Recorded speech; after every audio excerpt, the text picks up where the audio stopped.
ಶಿಕ್ಷಕರಿಗೆ ನಮಸ್ಕಾರ. ಚಿಂತಾಮಣಿಯ ವೆಂಕಟಗಿರಿಕೋಟೆಯಲ್ಲಿರುವ ಆಧಾರ್ ವಿಶೇಷ ಮಕ್ಕಳ ಶಾಲೆಯಲ್ಲಿ ನಂದೀಶ್ ನಾಯಕ್ ಅವರ 17ನೇ ವರ್ಷದ ಜನ್ಮದಿನೋತ್ಸವವು ಅತ್ಯಂತ ಸರಳ ಹಾಗೂ ಅರ್ಥಪೂರ್ಣವಾಗಿ ಜರುಗಿದೆ. ಸ್ವಾತಂತ್ರ್ಯ ದಿನಾಚರಣೆಯ ಶುಭ ಸಂದರ್ಭದಲ್ಲಿ ಮುತ್ಯಾಲಮ್ಮ ಮತ್ತು ಆಕಲು ಸುಧಾಕರ್ ಅವರ ಸುಪುತ್ರ ನಂದೀಶ್ ನಾಯಕ್ ತಮ್ಮ ಹುಟ್ಟುಹಬ್ಬವನ್ನು ಶಾಲೆಯ ವಿಶೇಷ ಮಕ್ಕಳ ಮಧ್ಯೆ ಕೇಕ್ ಕತ್ತರಿಸುವ ಮೂಲಕ ಸಂಭ್ರಮದಿಂದ ಆಚರಿಸಿಕೊಂಡರು. ಈ ವೇಳೆ ಸುಧಾಕರ್ ಅವರ ಕುಟುಂಬಸ್ಥರು ಶಾಲೆಯ ಮಕ್ಕಳಿಗೆ, ಶಿಕ್ಷಕರಿಗೆ ಹಾಗೂ ಆಗಮಿಸಿದ್ದ ಹಿತೈಷಿಗಳಿಗೆ ಸವಿಯೂಟದ ವ್ಯವಸ್ಥೆ ಮಾಡಿ ತಮ್ಮ ಸೇವೆಯ ಸಾರ್ಥಕತೆಯನ್ನು ಮೆರೆದರು. ಕಾರ್ಯಕ್ರಮಕ್ಕೆ ಮುಖ್ಯ ಅತಿಥಿಯಾಗಿ ಆಗಮಿಸಿದ್ದ ನಿವೃತ್ತ ಯೋಧ ಶಿವಾನಂದ ರೆಡ್ಡಿ ಅವರು ನಂದೀಶ್ ನಾಯಕ್ ಅವರಿಗೆ ಶುಭ ಹಾರೈಸಿ ಆಶೀರ್ವದಿಸಿದರು. ಈ ಸಂದರ್ಭದಲ್ಲಿ ಮಾತನಾಡಿದ ಶಾಲೆಯ ಅಮೃತವಲ್ಲಿ ಅವರು ವಿಶೇಷ ಮಕ್ಕಳೊಂದಿಗೆ ಹುಟ್ಟುಹಬ್ಬ ಆಚರಿಸಿ ಊಟದ ವ್ಯವಸ್ಥೆ ಮಾಡಿದ ಸುಧಾಕರ್ ಅವರ ಕುಟುಂಬದ ಸಮಾಜಮುಖಿ ಸೇವೆಯನ್ನು ಮುಕ್ತಕಂಠದಿಂದ ಶ್ಲಾಘಿಸಿ ಧನ್ಯವಾದ ಅರ್ಪಿಸಿದರು. ಈ ಸುಸಂದರ್ಭದಲ್ಲಿ ಮೋನಿಕಾ, ನವೀನ್, ಶಾಲೆಯ ಶಿಕ್ಷಕ ವೃಂದ, ಸಿಬ್ಬಂದಿ ಹಾಗೂ ನಂದೀಶ್ ನಾಯಕ್ ಅವರ ಕುಟುಂಬದ ಸದಸ್ಯರು ಉಪಸ್ಥಿತರಿದ್ದು ಶುಭಾಶಯ ಕೋರಿದರು. ಸಬ್ಸ್ಕ್ರೈಬ್ ಮಾಡಿ, ಸಪೋರ್ಟ್ ಮಾಡಿ. ಅಂಬಾನಿ ನ್ಯೂಸ್ ಟಿವಿ, ನಿರಂತರ ಸುದ್ದಿಗಾಗಿ ನೋಡ್ತಾ ಇರಿ.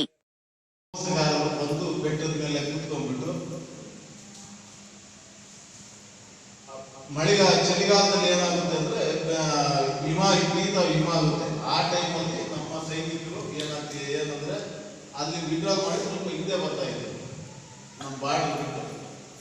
ಆ ಸಮಯ ನೋಡಿ ಸಮಯಕ್ಕೆ ಅದು ಬಂದು ಅಲ್ಲಿ ಅವರು ಮೋಸದಿಂದ ನಮ್ಮ ಜಾಗದಲ್ಲಿ ಕೂತ್ಕೊಂಡು ಮತ್ತೆ ನಮ್ಮ ಸೈನಿಕರು ರಿಟರ್ನ್ ಅದೇ ಜಾಗಕ್ಕೆ ಹೋಗೋ ಟೈಮಲ್ಲಿ ಮೋಸದಿಂದ ಸಾಯಿಸಿದ್ರು.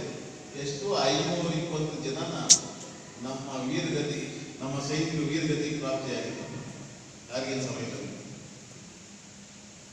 ಅದಕ್ಕೆ ತಕ್ಕ ಉತ್ತರ ಎಲ್ಲ ಮೀಡಿಯಾಗಳಲ್ಲೆಲ್ಲ ಬಂದಿತ್ತು. ನೀವು ಅಷ್ಟೊತ್ತಿಗೆ ಎಷ್ಟೋ ದಿನ ಹುಟ್ಟೇ ಇರಲಿಲ್ಲ ನಿಮ್ಗೇನು ಅಷ್ಟು. ಯಾಕಂದ್ರೆ ಇದು ನಮ್ಮ ದೇಶದಲ್ಲಿ ಯಾವ ತರ ಶತ್ರುಗಳು ಅಟ್ಯಾಕ್ ಮಾಡ್ತಾರೆ ಅನ್ನೋದಕ್ಕೆ ಒಂದು ಉದಾಹರಣೆ. ನಾನು ಕಾರ್ಗಿಲ್ ಯುದ್ಧದ ಸಮಯದಲ್ಲಿ ಪೂಂಚ್ ಸೆಕ್ಟರ್ ಇದ್ದೆ. ಜಮ್ಮು ಅಂಡ್ ಕಾಶ್ಮೀರ್ ರಜೌರಿ ಜಿಲ್ಲೆ ಪೂಂಚ್ ಸೆಕ್ಟರ್ ಇದ್ದೆ. ನಮ್ಮ ಪ್ರಧಾನಿಯವರು 2 ವರ್ಷ ಹಿಂದ್ಗಡೆ ಅಲ್ಲಿ ಹೋಗಿದ್ರು. ನೌಶರ ಪಕ್ಕದಲ್ಲೇ ಪೂಂಚ್, ನೌಶರಕ್ಕೂ ಹೋಗಿದ್ರು ಒಂದು ವರ್ಷ ಪೂಂಚ್ ಸೆಕ್ಟರ್ಗೆ ಹೋಗಿದ್ರು. ಅಂದ್ರೆ ನಮ್ಮ ಚಿಂತಾಮಣಿ ಜಿಲ್ಲೆಗಟ್ಟ ಇದ್ದಾಗ ಅಕ್ಕಪಕ್ಕ ಒಂದೇ ಜಿಲ್ಲೆ, ರಜೌರಿ ಜಿಲ್ಲೆನೇ 2. ಆ ಪೂಂಚ್ ಜಿಲ್ಲೆಯಲ್ಲಿ ನಾನು 99 ಕಾರ್ಗಿಲ್ ಸಮಯದಲ್ಲಿ ನೈಟ್ ಡ್ಯೂಟೀಸ್ ಅಲ್ಲಿ ನನ್ನ ಕಾಲ್ ಫ್ರಾಕ್ಚರ್ ಆಯಿತು. ನೈಟ್